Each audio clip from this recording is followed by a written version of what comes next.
remember that one friend that was always there for you? You know, the one that was there to hear all of your problems and to play with you always? He or she may have had a different name every time you all played her. Maybe it was Max when you were 3 and Samantha when you were 6. Yeah, I'm talking about your imaginary friend. The one that was there to laugh, joke, or play with you on a rainy day. Most kids have imaginary friends but are discouraged from them because they start to feel singled out. Do you think it's a good thing or a bad thing for a child to have imaginary friends? Research shows that children with imaginary friends are very creative and tend to have great verbal skills.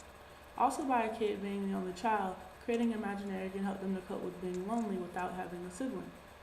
On the other side, imaginary friends can be looked down upon because children will develop the habit of blaming something they did on their imaginary friend. The thought of an imaginary friend can also change the way a child behaves. With that being said, it depends on whether or not someone would want their child to be very open and creative or to fit in a line just like every other child. I personally would love my child to be unique and to explore his or her own world. Although there are very few cons about young children having imaginary friends, there are many more benefits. Imaginary friends are a major factor in a child's character and how he or she thinks, imagines, how he or she interacts with other children, and how he or she can be creative. A child's imaginary friend can determine what type of people he or she will grow up to surround themselves with. Deferring a child away from his or her imaginary friend can discourage him from being creative in the sense that they feel subconsciously that their ideas are incompetent or inferior to others. Imaginary friends can also be stepping stones for parents to learn things about their children. What things do you think that you can learn from your child from watching them interact with their imaginary I friend? will learn my child's personality by how he or she created their imaginary friend to be. I can learn their fears and what makes them happy. It was said that children use imaginary friends as a coping mechanism. For an example, a child being bullied may not know how to tell an adult or be afraid to do so. Their imaginary friend is someone they could feel comfortable with by telling these things. Also, having an imaginary friend can help a child to learn to be creative. A child doing the simplest task with their imaginary friend could teach the parent a lot of characteristics about their child, especially with how the imaginary friend acts or what form it is in and how he or she dresses. A major turning point of learning how a child feels about his or her environment and the people that surround him or her has a lot to do with how they respond or interact with their imaginary friend.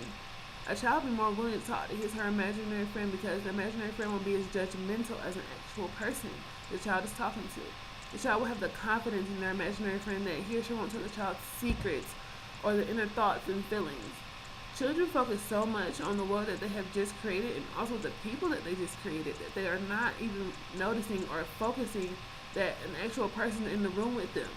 Therefore, giving a parent the opportunity to listen in on the subjects of a child and how that child feels on many different levels about many different subjects. Imaginary friends are not only for the child but for the adult. Many adults have been inspired by the figments of kids' imaginations to create inventions or even TV shows. Remember shows like The Marvelous Misadventures of Flapjack, SpongeBob, Foster's Home for Imaginary Friends, or what about everyone's favorite, The Rugrats? The Rugrats are believed to be based on the real life story of a true friend of the creator. The kids in the show, Tommy, Lil, Phil, Angelica, and Chucky, were all figments or imaginary friends of Angelica's imagination. She built them completely up how she wanted to. The creator of the Rugrats is a psychologist, and her friend, who she made to be Angelica, had made up imaginary friends as a way to cope with her problems in life. The theory is very interesting and forces one to ponder the pros and cons of having imaginary friends. There are also other famous people who grew up with imaginary friends. For example, our world leaders. Many of our presidents had imaginary friends. A recent study by Science Alert shows that children who have imaginary friends are more likely to advance narrative skills than children who didn't have imaginary friends. This can aid a child as they progress through school because how many times from going from grade to grade were you asked to write a narrative? Tons. How might this pattern of creative children be productive to the world we live in With today? kids growing up to be creative, it can change the world in many different ways. Children that have an imaginary friend are already ahead because they use creativity to make their imaginary friend. The simple idea of Twilight created a whole era of vampire creations from books to theaters. Just by having a creative mind, children can grow up to create the next iPod or other inventions that are used to help change the world instead of a TV show like Twilight or a device like the iPod. So the real question is, do you have the creative ability to help change or improve the world. Is for friends who do stuff together. U is for you and me. N is for anywhere and anytime at all. Down here in the deep blue sea. F is for fire that burns down the whole town. U's for uranium bombs. N is for no survivors when you... Plankton. Those things aren't what fun is all about. Now, do it like this. F is for friends who do stuff... Never! That's completely idiotic. Here, let me help you.